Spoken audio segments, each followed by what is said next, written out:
Tuğan günüm.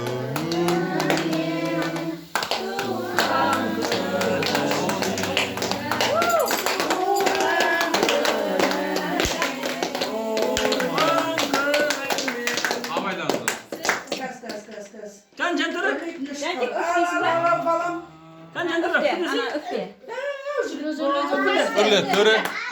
Örle. Öpöde. Ha can hep öptü koyatım oldu ama. Öftesi.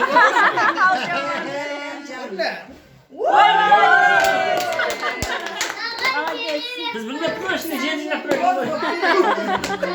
Ana, bunu sıkın berkisine. Bir sırtta sıkındır anında jandırıp bargan koy.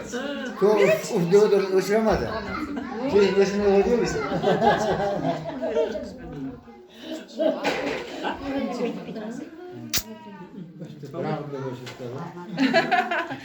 Bağına gitsek de örlüğü sıkışıp büyütüp çoğuluk da olsun.